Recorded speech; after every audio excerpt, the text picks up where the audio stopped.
What's up, guys? Welcome in to the Funshop podcast with Greg and Ronnie. What's up, Greg? How you feeling today? Yeah, I'm all right.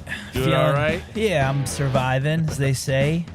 We are streaming to you guys live from Los Angeles, California. Let's get started. It is 5 p.m. Feeling all right? August 27th, 2025. August 27th. Wednesday. In the heart of the resistance. We are at episode 8 of the podcast. I don't know what that means. Episode 8, that means we are wrapping up our first 2 months. Yeah, and almost in the double digits. Yeah. I like that. Yeah.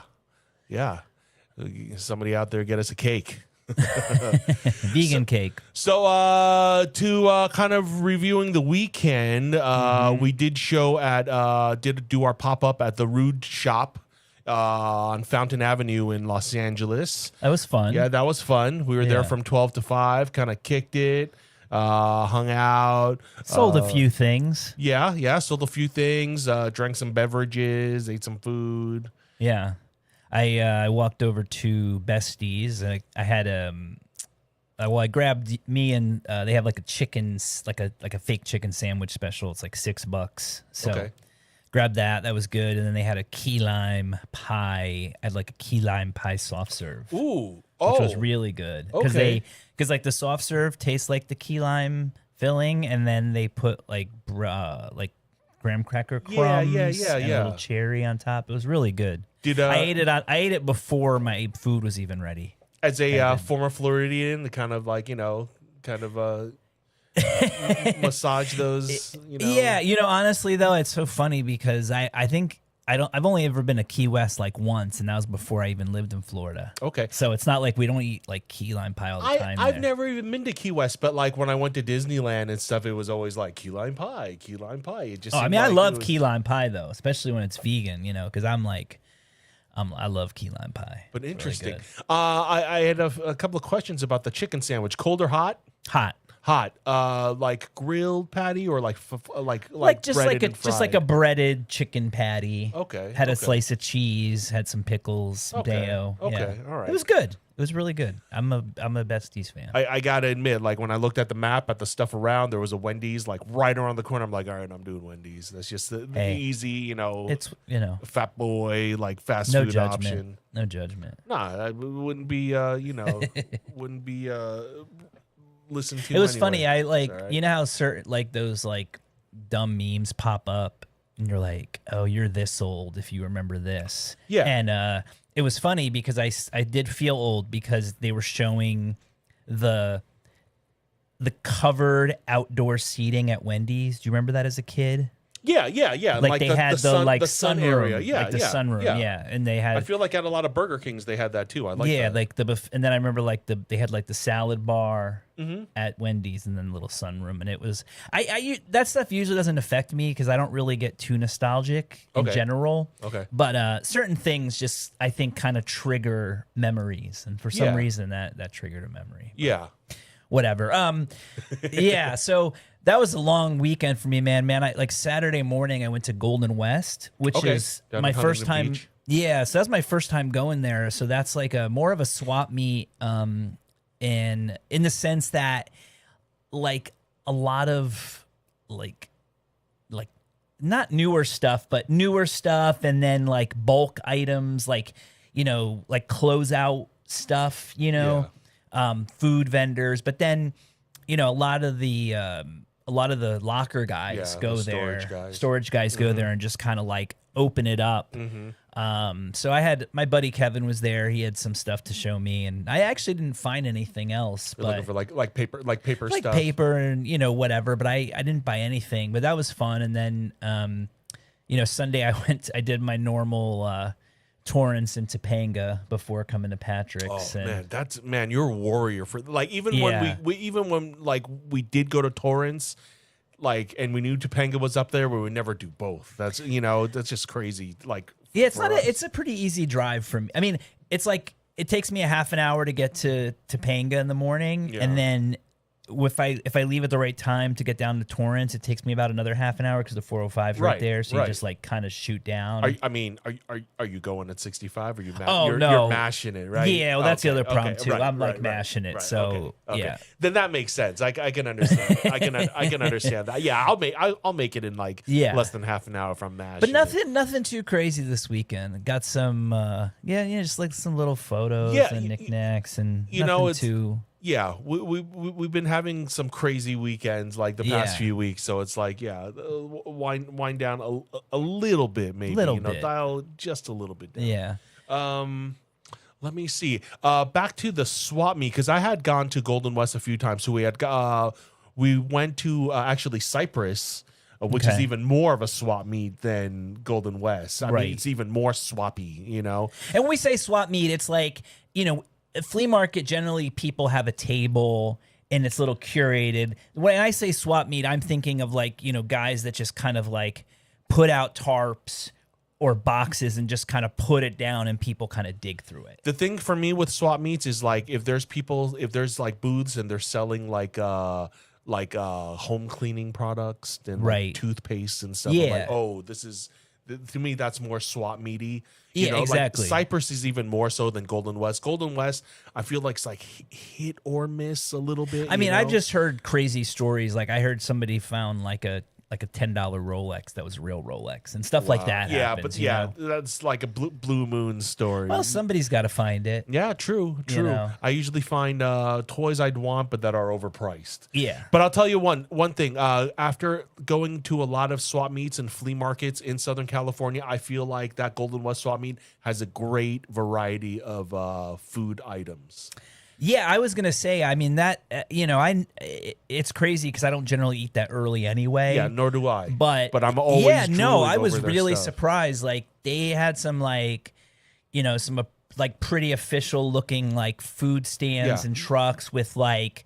Like almost their own little dining area and stuff, and there was like pupusas and loaded baked potatoes and fish tacos, and there's some guy making funnel cake. I'm like, gosh. I saw some like crazy like some crazy churros and stuff there. Yeah. So I mean the variety looks great, and but I mean I can't eat that early. But I mean just shout out to the Golden West swap meet just for their variety. I actually noticed that Topanga they've been getting. I know you don't really go out to Topanga much, if any, but I might be lured just by the food variety. Who knows? But I've noticed more food trucks there. Okay, but maybe that's where I saw the pupusas. I think that's where I saw the pupusa truck was at. I mean, not that you're going to be eating a pupusa, but if you're going to eat something that early, I guess. Where else am I going to get one, Yeah. And just relative to, like I said, to the other fleas we go to, like Long Beach and PCC, that, food is almost non-existent, you know.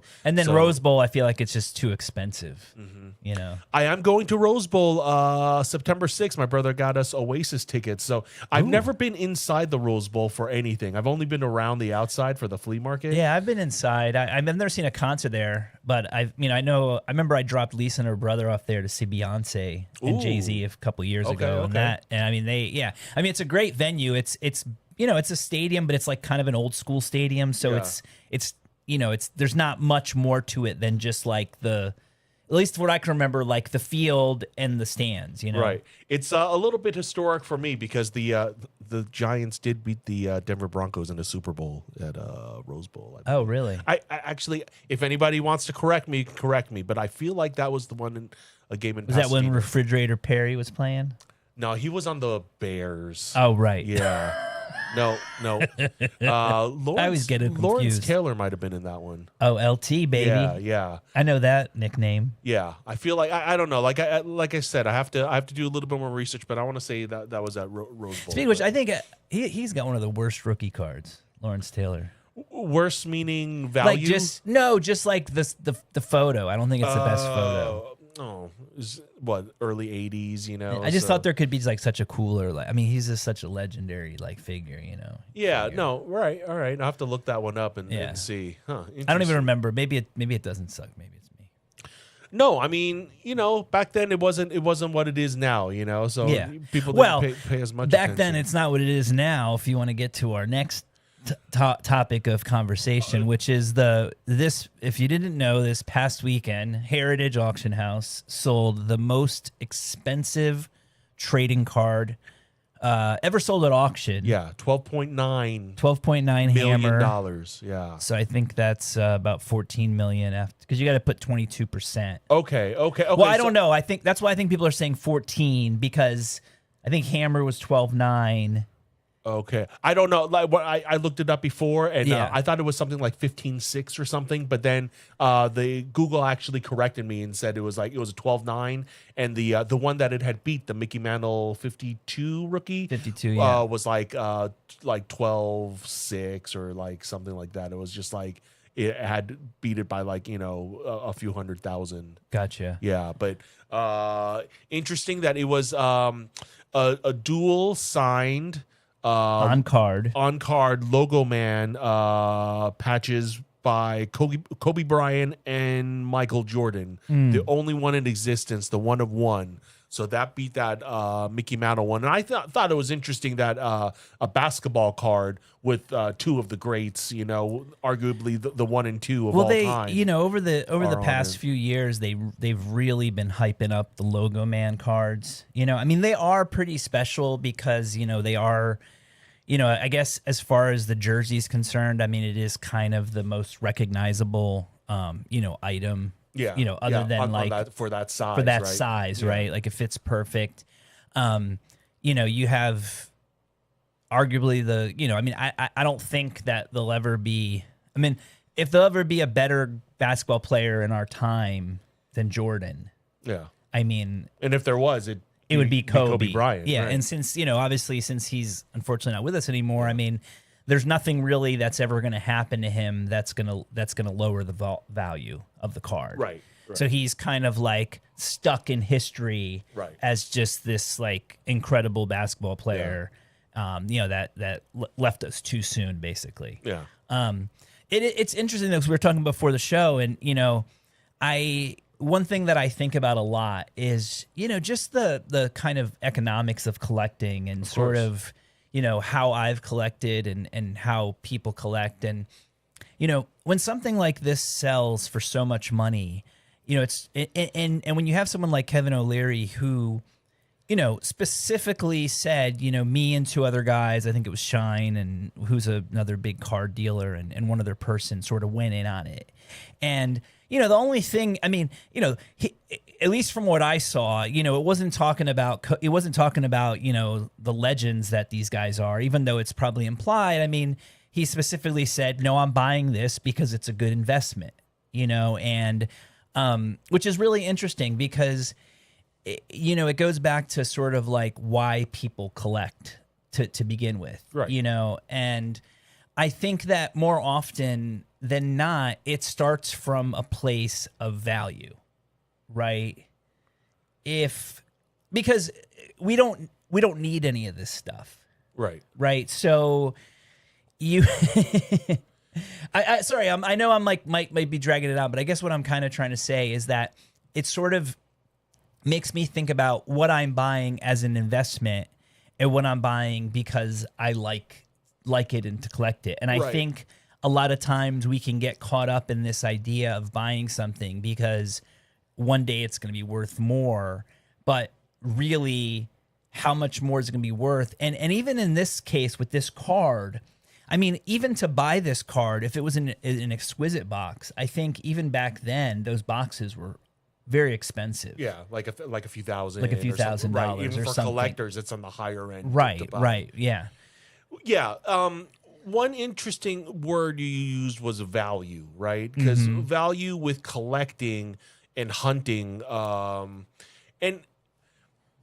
it's like the way we define that word value, or how we apply it to when we buy things like lower end things or like things that are on the the higher end of the spectrum, right? Where it's like, is it a collecting for investment and return in the future, or is it like a nostalgic collecting? You know, which I feel like a lot of, you know, in our toy world is, you know, everyone will say that, you know, they're collecting for nostalgia and this and that, or I'll hear a lot of times people say, oh, we're true collectors rather than you know collecting for value and reselling and stuff. Yeah. But I mean, we're just kind of, you know, we're drawing lines in gray, right? It's like on the gray scale, we're just trying to find ways to kind of separate things. But I feel like, I mean, overall, we don't want to. None of us want to lose money on. Yeah, things, and it's hard right? with the card thing because with the cards, I mean, look, that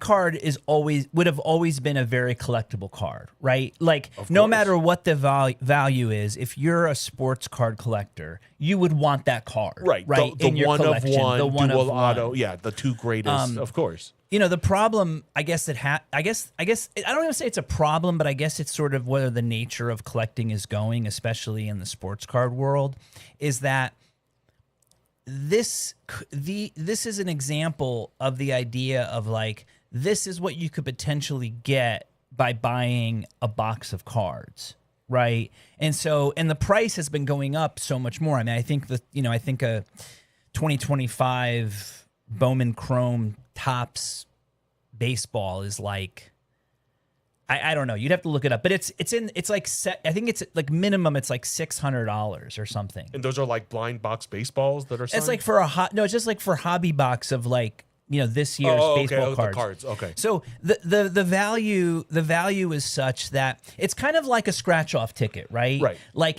you know, you keep playing because 1 out of 3 times you're going to get your money back. Right. So if you play the averages, if you play the averages. So I think what ends up happening, but I think in this case, you know, just like the lotto, you know, everybody's chasing the impossible, right? The impossible odds. And what that could kind of do is, I mean, it can easily become, you know, degenerate. It can become gambling, become addiction. And I guess that's what I'm talking about too, is how, you know, collecting sometimes can really become an addiction. Right. And I guess it goes back to like really thinking about why you're buying stuff, you know, because if your excuse is like, well, I'm buying this because I can resell it for more. And look, this is talking from experience and like kind of what I'm dealing with, because, you know, I'm in a situation now where just because of the circumstances of life, you know, the majority of my income is coming from selling collectibles, you know, and a lot of the stuff that I bought over the years, I mean, not recently, but, you know, in the past, is kind of stuff that I like, right? You know, and stuff that I never really intended to sell, right? You know, or and then, you know, over the years I've sold things, and even now I'm in a situation where it's like, okay, I need quick money. If I would have spent thousands of dollars in gold, I could have sold that gold now, but instead I'm stuck with a toy that fills a very small niche, right? Or I'd have to sell, you know, a big bulk of it at one time to like another dealer, which I have, right? You know, just to get that money back, right? Yeah, you know, right. And so you have to be conscious of that. Just because you're buying something doesn't always mean, you know, you could sell it. And generally, like, collectibles is like a really bad asset class because you can't, you know, you can't even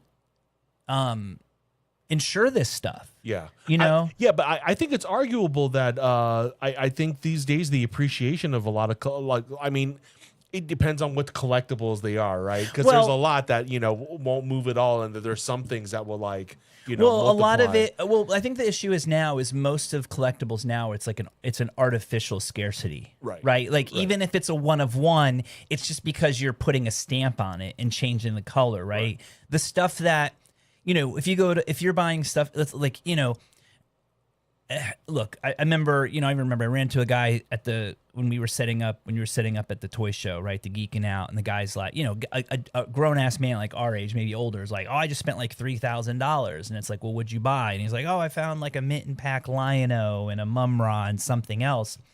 And who knows if it's a good deal or not, but the reason why he's spending thousands of dollars on these unopened toys is because even back then, you know, these were geared towards kids. They weren't geared towards collectors. We talk about all the time, you ripped open the package at Christmas time, because even then, we were people were kind of starting to, because, some of like the first collector shows sort of started in like the late 70s, into the 80s. So there was already kind of this idea of like pop culture becoming collectible. Right. And, and like even recently, like people are posting videos of like, oh, here's a reporter at a Comic-Con in 1980 or 1979 where, Detective Comics 27 was at the high price of $1,000, and so, but again, it goes back to this idea of, artificial scarcity or real scarcity, which is things that weren't supposed to be collected. So, and I'm sure like anybody watching, even, I've had even conversations with myself or even my wife where I'm like, oh, the worst time, like, okay, like, for a while, like she was collecting like Starbucks mugs, right? And it's like, or what, if you can't get the mug like that day, like everybody's putting the mug up that night for like 4 times, 5 times, 10 times, right? And then it's always like the first one that's sold,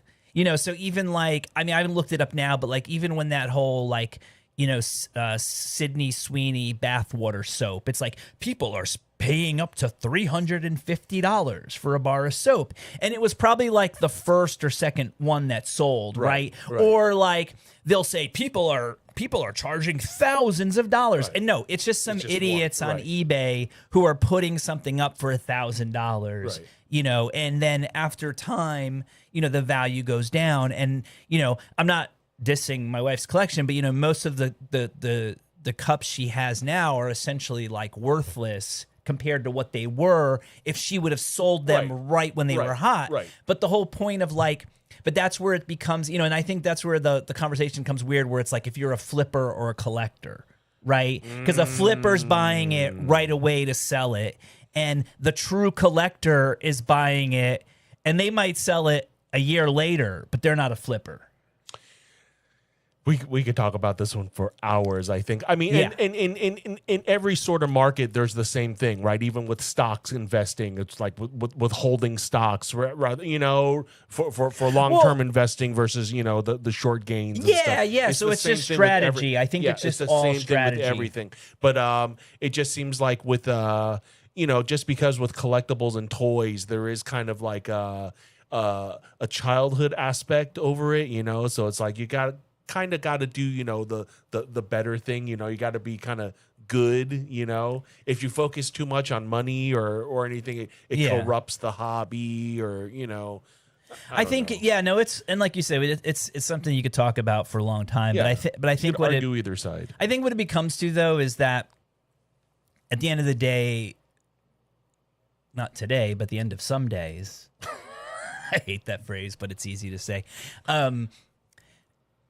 It's more about, I think for me, it's just more about like perspective and almost having some sort of discipline, which like I'm very undisciplined when it comes to collecting. I buy more than I sell. I have so much stuff. And sometimes it makes me happy and other times it just makes me like stressed out. And I think a lot of people, I don't know about a lot of people, but I think people can kind of,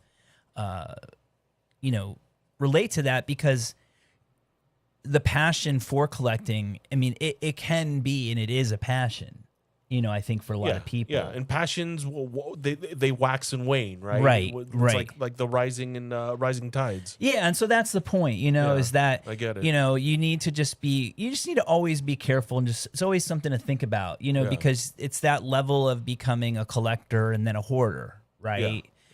Or, a dealer who starts out because it's something that they love and they love, when somebody, when they're able to bring somebody back to that time of being a kid or, or whatever it is. Right.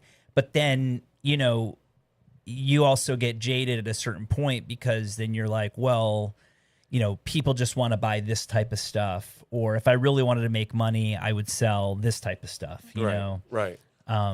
Yeah, I think at the end of the day, like I just I'm sorry, no, just say it. It's fine. No, I just feel like I made a decision. Like I recognize the difference, and I was like, this stuff just has to.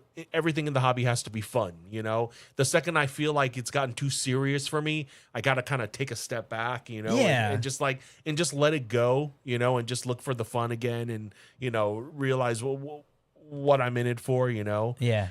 So I don't know. It's just hard because people are there's always that phrase like if you do what you love for work you never work a day in your life. But I'm like, if you've worked for something you love, you'll more than likely end up broke. Yeah, or you're working 24 hours a day, and I was thinking that too, or at the root shop too, because it's like he got into it wanting to open a vintage store, but while he was setting up, I was watching him, and he's like, you're sweeping, you're sweeping the street, me, man. you're cleaning bathrooms, you're wiping down flat surface, you're doing everything unless you have a staff. So no, and that's the hard part is just that even I need to start getting on Whatnot. I need to create a show. I know we should do we should also probably do a Funshop podcast. Yeah. But anyways, but it's just even that like getting to that point and doing it is sometimes just the hardest step because if you've done it before, and it's and I honestly I just don't think that the next generations I don't know, man. I don't want to be that old guy, but I just think that it's harder now to get people motivated to actually do work. Yeah, it's hard to get people to work for your dream, right? Everyone wants to invest in their ideas and what they think would be a good thing to do. Have you checked out Whatnot shows? Have you bought on Whatnot? I've never bought on Whatnot. Okay, right.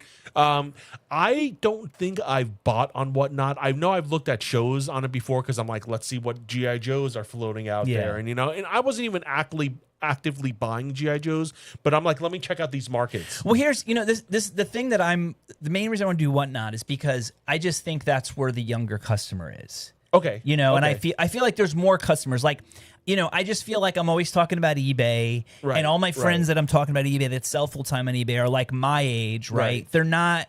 I'm not necessarily talking about to younger kids about eBay, right? And I'm not saying that the kids are, but what I'm saying is that I just think depending on what you sell, right? Like you can't, like eBay to me has to become more of this curated thing where, I'm okay with something sitting there to get the right price rather than the place where I go to like hustle stuff. Where I'm still kind of, that's sort of still my mentality and my grind, right? It's like where I'm just like, oh, I got to put 10 items on eBay or 20 items, or I just got to continually put stuff on eBay when, if I was more focused on creating like a show that was very specific, like almost like, what if I went live like 3 times a week? With different types of things. Like one show could be paper, one show could be postcards, one show could be photos, one show could be flyers, one show could be toys, whatever it is that I'm selling that day. Yeah, you just have to set it all out, take a picture, show people, and they'll show up. Yeah. What I've learned, what I've learned this year at Geeking Out and meeting people that are friends with, like our friends Lauren and Freedom, and meeting their friends from up north, Doc and Dirty Toilet, and even these guys bought Dirty Toilet. That's his handle. I hate Dirty Toilets. And even I don't hate your friend, but I just hate filthy toilets. It's just like one of the most disgusting things. I concur. It's a name. We don't need to focus too much on it. But there's Bob and Rob too, and all these people are Whatnot sellers. Like that's their thing. They sell on Whatnot, and I don't know. Well, see, that's my scared thing. Is like I don't want to just be a Whatnot seller. No one's telling you to, but I'm just saying I'm meeting. All I'm saying is I'm meeting people in the community, and it's drawing me into just watching their shows. Our friends Freedom Lauren, they have a Whatnot show tonight at close to 7:30. I think so. No, I was just gonna say I think what it comes down to for me is I like being a collector more than I like being a dealer. And I think that's the hard part for me, is getting excited about selling, because like making money gets me excited, obviously, but like selling, it's just like a means to an end. It's like, okay, yeah, you want to buy this to get money, but I'd rather just be buying stuff. Yeah, of course. Buying, yeah, the hunting and the buying is fun. It gets my heart pumping. Yeah. You know, there's an excitement for it.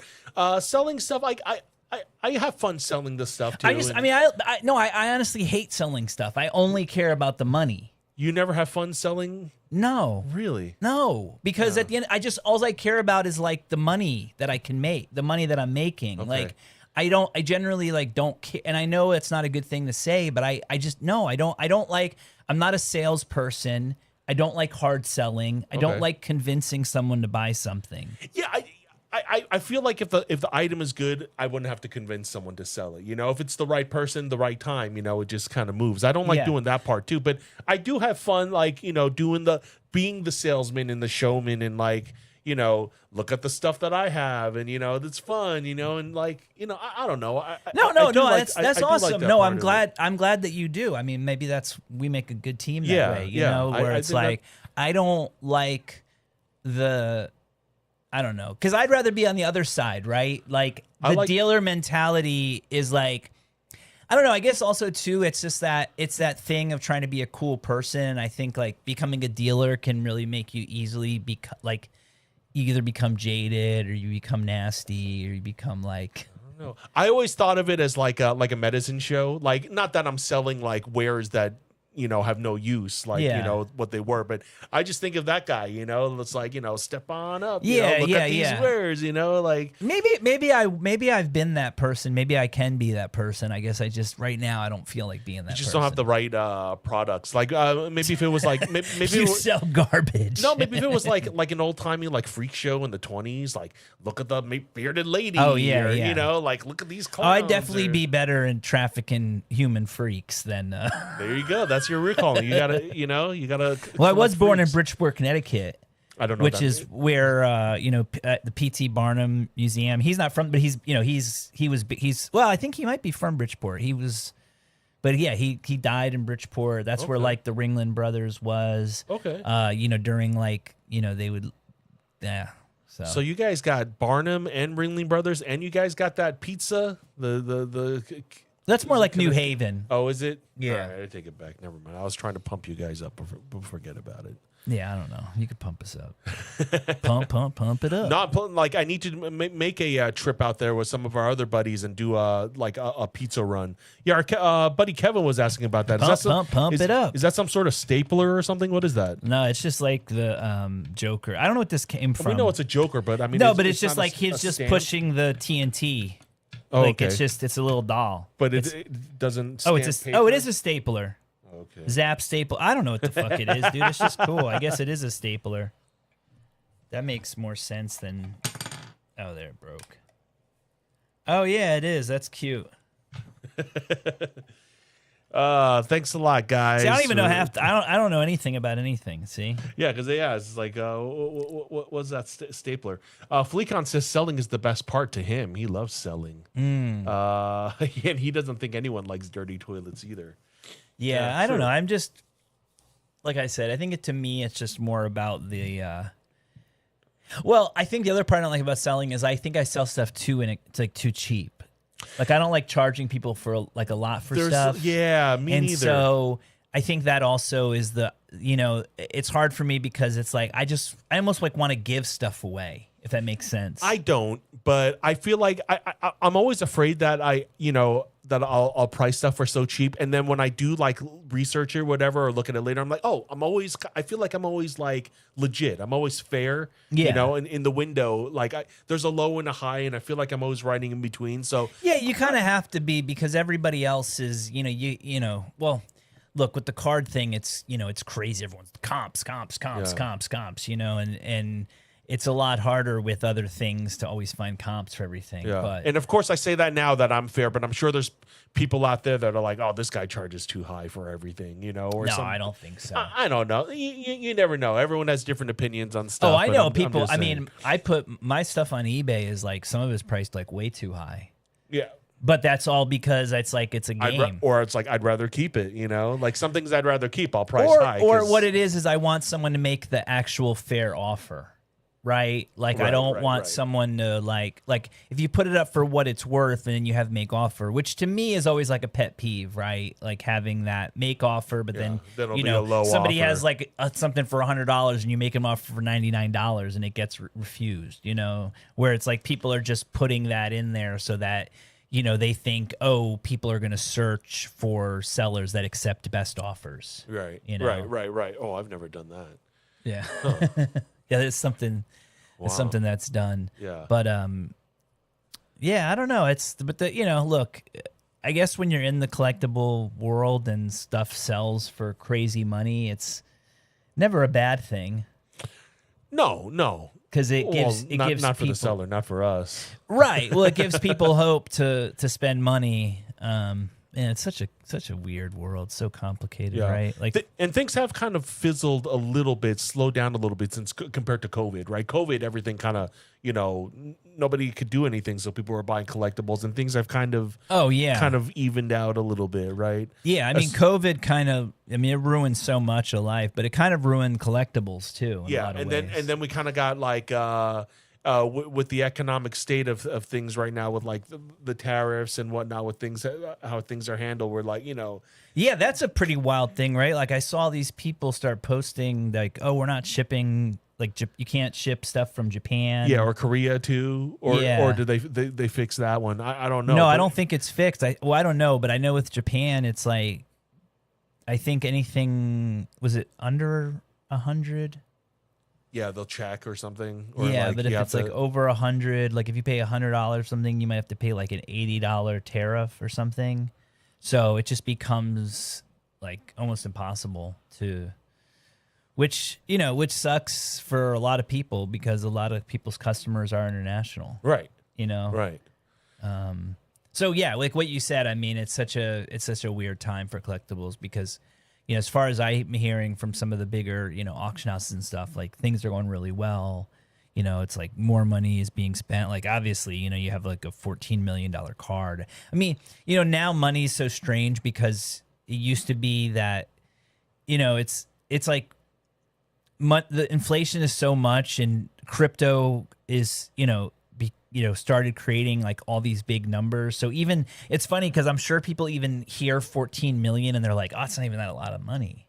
It's like, right. And then, but then it becomes this thing. Then you like really, you're like, okay, like how much more does he really think that card will go for? But then you realize like, oh, he's just thinking of other billionaires that he's going to sell it to. Right. And that's what it is. That's what I was going to say too. They've been getting a little bit better. So it's just different levels, right? If I buy the bootleg Madball, like, all right, I'm buying it because I'm gonna hopefully sell it for more money to the bootleg Madball freak. Yeah. Right. And so they're gonna sell it to the other billionaire who wants to say like, well, I think this is worth 20 million. Right. And so it just goes up from there. But I think the prices are just getting so crazy. Like obviously I made that mistake about the Ted Lasso card selling for $3 million. Right. But honestly, it was like $3,000, but it didn't surprise me. I mean, even $3,000 for a stupid Ted Lasso card. You know, that wasn't autographed. No. Right. But it's just the numbers now are so crazy, and it just scares me more than anything. Nothing to be scared of. We just have to get used to it, and we have to make more money, so it becomes a norm. I guess I feel normal about it. At least that's my plan. Yeah, except when you start like looking at those like photos like at like Germany after World War I, where like the Deutschmark or whatever it was so low that like people were carrying like wheelbarrows full of money, right? Just to go buy a loaf of bread. Dude, I hope we don't collapse like that ever. Like that's I don't think we are. I don't think we are because people don't really use cash like that anyway. Yeah. Like even now, like anytime I use cash, it's like such a pain in the ass. Yeah. Like I was at the gas station except for like the flea market. Yeah. I was trying to buy Powerball tickets today. We're at 815 million, I think, this one today on Wednesday on the 27th. and I wanted to buy some, and I thought I had to buy that stuff with cash, but I was buying some other things with debit, and he's like, oh, you could debit the lotto. Well, that's because that's cash, basically. Yeah, but still, it's not cash. Yeah, exactly. Right, it's still a card. Right? It's still an electronic thing. So that kind of, threw me back. Like, oh, that's weird. Even using a card to buy that, even though it's debited, But, knock on wood, or that's what we need to do. Then we'll talk about the high end collectibles. If we can score that one. I don't know, man. I'm gonna disappear. If I ever won, he would never. Well, you would see me, but yeah. Like, I mean, but I would remove myself from humanity. Yeah, like I'd go live somewhere. I'd be one of those people you saw on TV. It's like, oh, they claim their big check wearing a mask. Oh, yeah, hell yeah, dude. I'd be wearing like 3 masks. Yeah, you'll know it's me though, because I'll do like Cobra Commander or something. You'll know it's me. You'll know it's me because I'll be hunched. You'll wear a Chucky mask. I'll wear a Chucky mask. But yeah, it's but yeah, that's the thing too, right? Is like there's no, like, I almost feel now like even when like people pose with money, like most people are just like, oh, it's so dirty. Like I saw some video during the, like, I guess there's like a joke supposedly that juggalos playing each other called the poop dollar. Oh! I heard about that. Where they put a dollar down and they wipe their butt with it. So when you pick it up, then it's like poop on it. Right, so you laugh. right. But it's like I just assume now, like most people think like all money has poop on it. Because it kind of does. It's like it's dirty. It's like everyone's handling it. There's people that live in the South or live in like super like hot climates, a little Lysol, a little sanitizer, you'll be fine. Give me that. Oh no, but like, look, I remember Central Florida, like so humid. Like even New York, you would see signs of like bodegas, or like racetrack, like no bra dollars. Right. Because it's like it's so sweaty and stuff. So yeah, I don't think we're gonna have that problem, because I think what's gonna happen is we're just gonna have like a digital centralized currency. And then everyone's just going to be doing that. And we're just going to be like, well, it's not like I use cash anyway. Right. I can use a debit card to pay for a lotto ticket. Why do I have to have cash? It's so dirty. It's got poop and boogers. Yeah. Which is just dumb, because you're like, so then you're giving up your cash, which is not a good investment. But then it's like, just buy gold. I should have just bought gold. Trade your toys for gold. Yeah, no, right. Buy gold. Yeah, buy gold is a great tip. It always has been. It's like the only thing to do is buy gold or Bitcoin at this point. Well, it's funny when you had mentioned the poop dollar. My first reaction, because I had just saw a thing about in prison that they don't fight a lot anymore, and they have these like poop glocks. I think they're called poop glocks, and they just they take a water bottle and they just fill it with all sorts of whatever nasty stuff you can think of. And they'll shoot each. But when they do that, when they use it, it like clears the floor. Like everyone, it's just. It's not. Yeah, like I'd be more scared with someone coming at me with like a poop cannon than like a shiv, right? Right. Because like at least with a shiv, you're just like, all right, well I'm gonna get stabbed. But like with a poop can, it's like you might get it in your mouth. It's punished. It's like the punishment is so like, because you could even just get like a little piece of something on your mouth, and then you get you get an infection and you die. You'll get it in your hair. It's just gross. That's so gross. Yeah, sorry, I had to take it there, but yeah. Oh, why? I mean, I guess I started with the poop. Sorry about this episode, everybody. I didn't know we were going to be talking about. That's what happens when we don't play. Hey, but I always said from the first episode, it's like I was driving here thinking about it too. It's like we're a mix between Wayne's World and Antiques Roadshow, right? And I always think it's like, have our shows been more one side than the other? Have we been more Wayne's World than Antiques Roadshow, and things like that kind of kind of a I don't know. I mean, I'm having fun. I think if we're having fun, then somebody else is having fun. Yeah. But yeah, it's hard too, because like so much of our, so much of our shows also have been on, together with shows. Oh, well, the one thing that we were going to talk about is one of the next sort of like, I guess we want to call it like postcarded show, is the paper postcard show at Arcadia. Right. And that's at the Masonic Lodge in beautiful Arcadia, California. Love Arcadia. Love it. and I guess because you were saying like maybe not a lot of people know like what a paper or postcard show is. Yeah. Because I mean, whenever I think about our audience, I know it's like your people and my people and stuff. And my people, I feel like are more like vintage toy, a lot of modern toy too, and even when I talk about paper shows, it's like like you said it, they don't know what that is or why. Well, somebody joked. I think it might have been Bryant Pee Wee Hernan. Okay. Like I think he was joking with his partner saying something like, "Greg's in his paper phase," because I mean, you could see the stuff around me and people know me as like a toy guy, right? Like I've been a toy guy all my life, and I'm still a toy guy in a lot of ways. But I just got way more into photography, into ephemera, and archives and paper type items. So. It's kind of a funny story because I remember the first time I had done a paper show or a postcard show was when, I bought that postcard collection with Terry. Okay. Where it was a storage unit and it was almost 500,000 postcards. Oh my gosh. And the crazy thing was that this guy, it wasn't a dealer's collection. It was like somebody who collected it. And they were so specific that they had it into states and then cities, and then counties. Oh, wow. And you're like, oh, wow, so excited.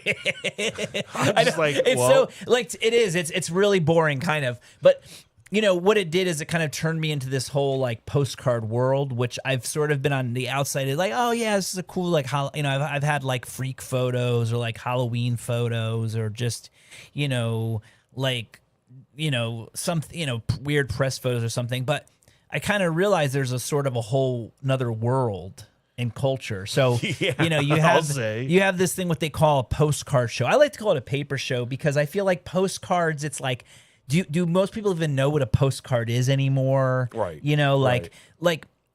Postcards were fun because it's like, that was like email kind of. Yeah. Before, because it's a very, just quick little message. This is where I am. Yeah. Here's a cool photo. And it's like, it's not like you could go on Google Earth and see literally every inch of, known humanity to be like, oh, I can see where you're staying right now, I feel like, cause I seen them used today still. And I feel like it's more of a humble brag.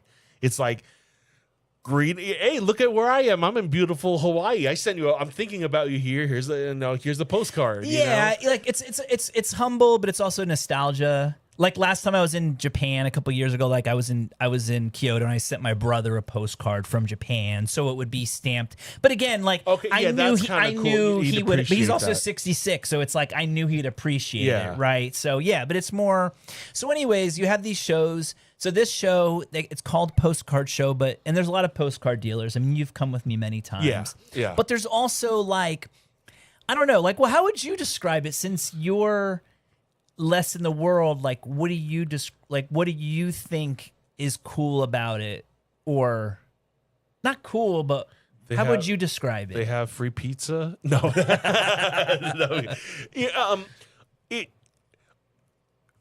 For people that are really into that stuff, it's like, it's a concentration of just, I mean, it is mostly postcards, paper goods, paper collectibles.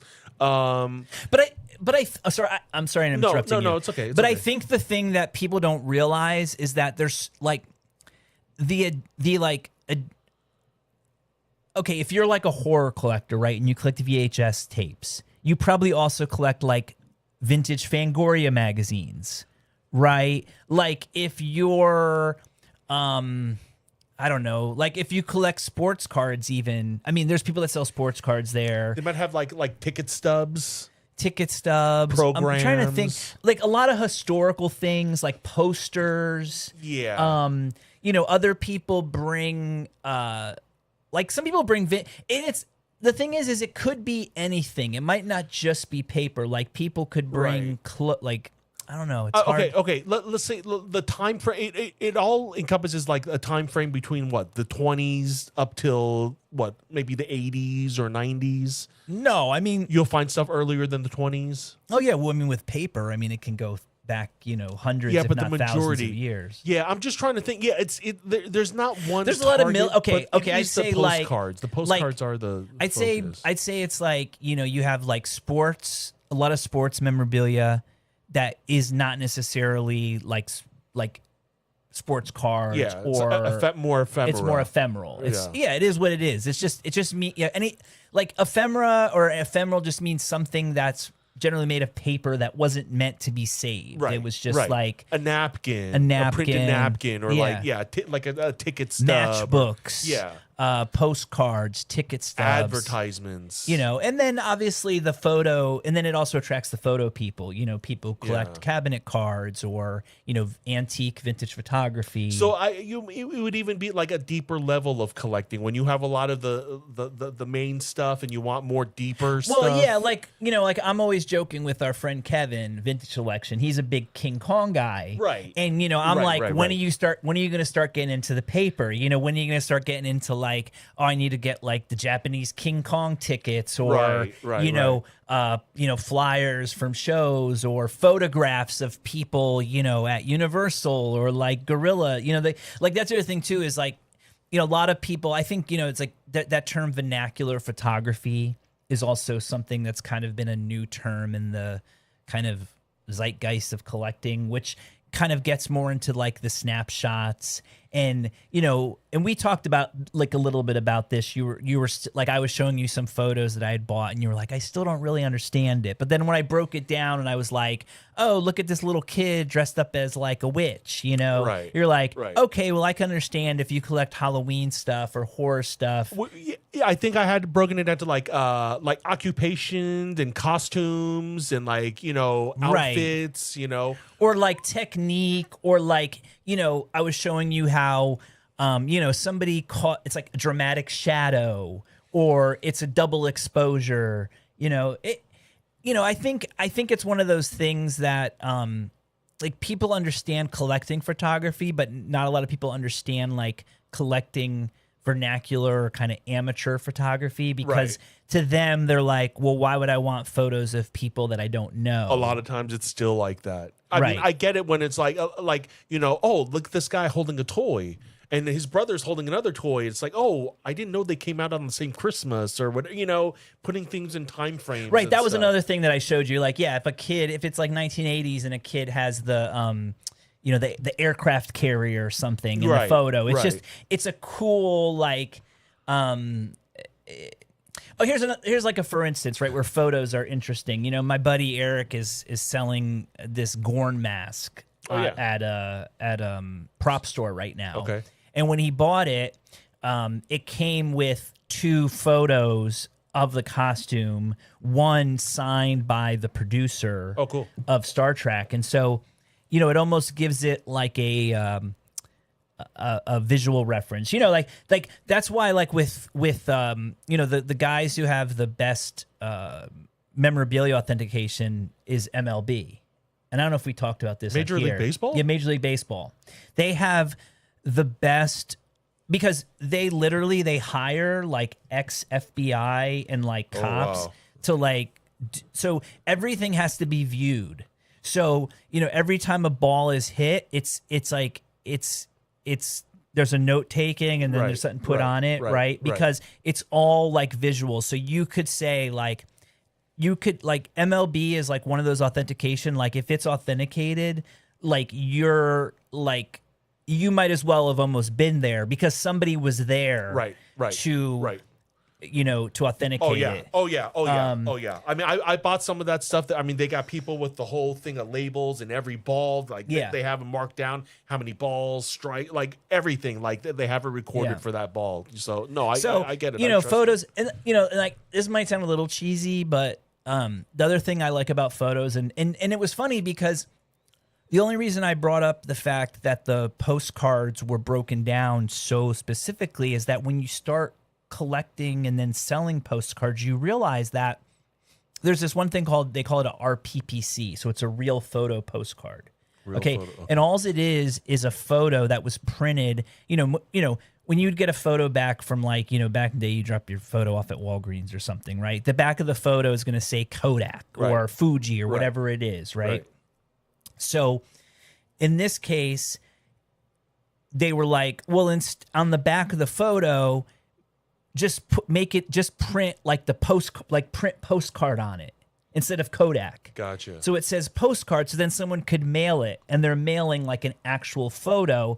And because the technology came to the point where it's not, there's people are mass producing, photos. It's not, then all of a sudden it was like, oh, well, do you want to turn your photos into postcards? Right.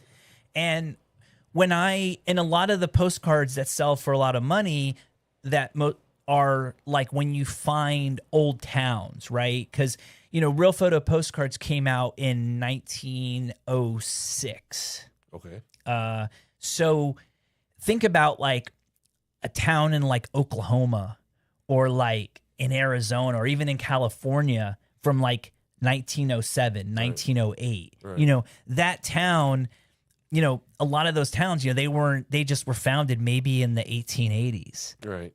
So to me, point being is what it becomes is these photos to me become like a time machine. Yeah. And of course, the closest that we can get to it. And I know it, that's why it sounds cheesy and obvious, but I don't know. It was just something to me that kind of like struck me even more so that I'm like, well, why? It sort of gave me like a vision of the past that I never really thought about, if that makes sense. Yeah, of course. Yeah. I mean, I think that's natural. I never think about it. Even when I look at the postcards, I try not to think about them. No, I'm just kidding.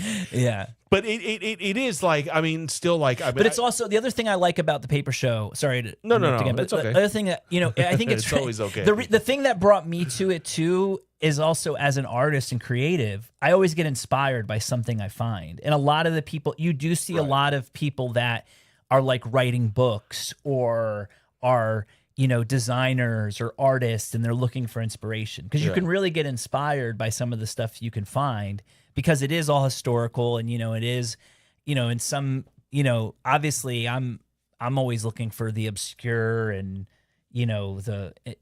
the impossible, the unobtainium, the things that like no one ever knew existed. Was that an Avatar reference? What? The unobtainium? Is that from Avatar? That's Avatar. Like, what the heck? I don't know. Johann Kugelberg came up with that. He probably stole it from Avatar. Oh, okay. I don't know. I don't know. It could have. I only know it from Avatar. It's more of like it's kind of like, it might be from Avatar, but the idea is it's like the joke is like that it's unobtainable. Right.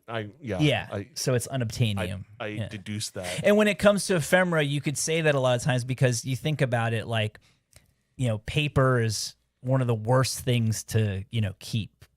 Right. Now it's obviously a lot easier because, you could put it in acid-free sleeves and, these there's way more things that you can buy to protect your paper. But generally, it wasn't like, especially with like a flyer or a ticket stub or things, again, that, you may or may not have thought of collecting and probably just threw away. Yeah.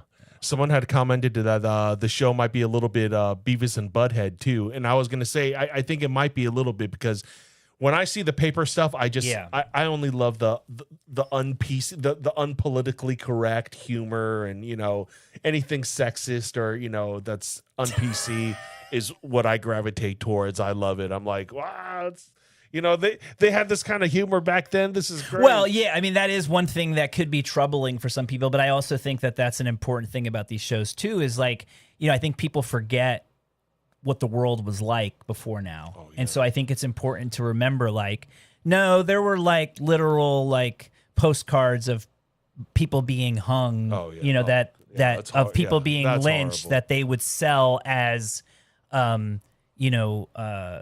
souvenirs from the lynching. Yeah. And when you realize that was only like 100 years ago, 120 years ago, it can put things into perspective. It can show you like, wow, look how far we've come as a society. Yeah. But you also could say, well, look, like, things take time. It's like, and education is always the most important thing. And, honest speech, and that's the type of stuff though that I know, like, it's arguable that people would want to destroy. That's like people would argue that it shouldn't even exist. So, crazy. Yeah, well, I mean, I think it's better that things can exist and be used for education than just be destroyed. I'm the same way, but I'm just saying that's no, of course. I mean, that's bad. So. Yeah, I guess so. Do we have to give a trigger warning for the paper show? You may see things that will make you want to go cry in the corner. Honestly, certain people's displays, when you walk by, it's like, I'm not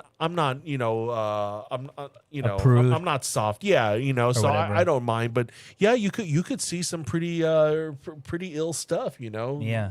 But open your mind. Was that a Total Recall reference? I watched Total Recall the other night. I hadn't seen it so many years. It is so good. Oh, of course, dude. It's so good. Paul Verhoeven, Arnold Schwarzenegger. Yeah, I can't go wrong. But I had to look it up because I was confused if like the whole thing was. Well, I guess that's part of it, right? But I think they've already because I was like, was it the whole thing a dream? Right. Or was it part of it? But I think you're supposed to kind of leave it wondering. Right. That's the whole thing at the end. The cliffhanger. The cliffhanger is like, did it start when he got into the chair? Like that was his whole experience. Right. Or was it? I still don't know. I think it's better left unknown, but I think there's little things inside the movie, and I'm sure there's people that can watch now. I think it actually happened. I think he actually was. I'd like to believe that. Yeah, that's what I like to believe too. Because it's more fun. It was funny because I was watching with Lisa and like I didn't remember it, and since she was like when Sharon Stone first came out, she's like, "Oh, you're a bitch. You're gonna come." She's like, "Oh, she's a double crosser or something." Spoiler alert. Spoiler for 35-year-old movie. No, it was so good though, man. Fucking Quado and all that. Yeah, you can't beat that one. Paul Verhoeven is one of my favorites. Yeah, that one, RoboCop and Starship Troopers. There's a trilogy there. The Bermuda Triangle of awesomeness. All right, man. Well, I guess we could keep going, but anything else to note before we wrap it up, or should we put this one to bed? Yeah, put this one to bed. It's been a rough month, man. It's been a rough. I'm just trying to get through the end of this week and this month, and we'll see you next week and next month. This is a fifth Sunday though, so if you do want to go to the Long Beach Flea Market, it is happening. Yeah, okay, this Sunday at Long Beach, and if you guys aren't up to anything, later on around 7:30, our friends Freedom and Lauren are going to be doing their Whatnot show. It's going to be Whatnot and Freedom 666. Are you going to be on that? I'm going to be in the. I'm going to try to be on to watch it and participate. Okay, we'll put a link to it. Yeah, okay. All right, cool. All right, guys. Peace. See you next week.